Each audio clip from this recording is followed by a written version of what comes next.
Have you ever felt too small to matter? Meet Lumi, a tiny lantern who lived on a shelf in the village of Windmere, where every night the big lantern lit the streets. Except her. She was too small, too dim, too easy to forget.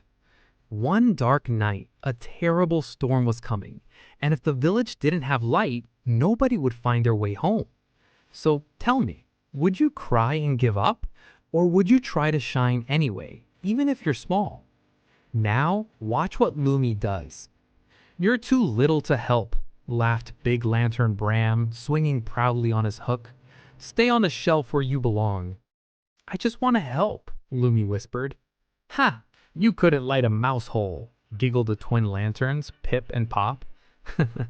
Lumi's light flickered low. She rolled to the darkest corner of the shelf, feeling smaller than ever.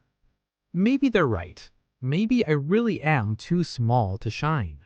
Just then, an old moth named Grandpa Wick fluttered down beside her. "Why do you look so dim, little one?" he asked gently. "Nobody believes I can shine," Lumi said. "Maybe I should just stay dark forever." "Oh, my dear," Grandpa Wick smiled. "The brightest lights I've ever seen weren't the biggest ones. They were the bravest ones. You should visit the old owl of Windmere Hill. She knows the secret of true light." So Lumi rolled off the shelf, out the window, and bumped along the road, wobbling all the way to Windmere Hill. There, in a hollow tree, sat Winnow the owl, her eyes glowing like two golden moons. "Why have you come, little flame?" Winnow asked. "I want to shine," Lumi said, "but everyone says I'm too small." Winnow leaned close and said the words Lumi would never forget. "It is not the size of the light that matters. It is the courage to shine it." "I'll try," Lumi said, trembling but standing tall, "even if I'm scared."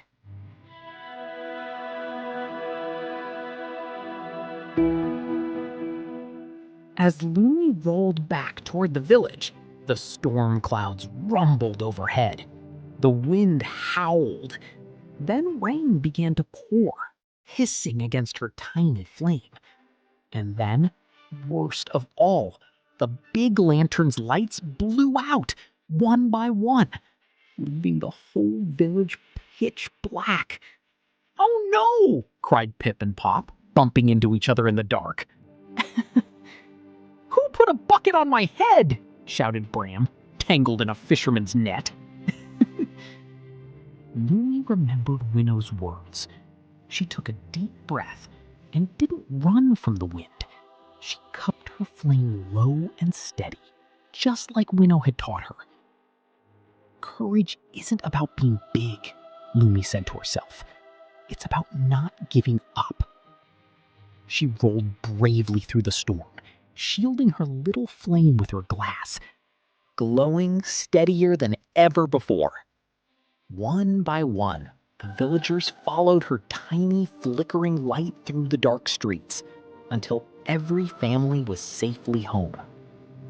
"Believe in yourself," Grandpa Wick had said, and now Lumi finally understood what it meant. The next morning, the storm was gone, and the whole village gathered in the square. "Lumi saved us all!" shouted a little girl, and the crowd cheered. Bram hung his head. "I was wrong about you, Lumi. You may be small, but your light was the bravest of all." "We're sorry we laughed," said Pip and Pop together. "You're the brightest lantern in Windmere now." Lumi glowed warmer than ever, surrounded by friends who finally saw her for who she truly was. "Kindness and courage always win," said Grandpa Wick, smiling proudly. "And every light matters," added Winnow from her perch above, "no matter how small." From that day on, Lumi was placed at the very center of the village square, shining every single night.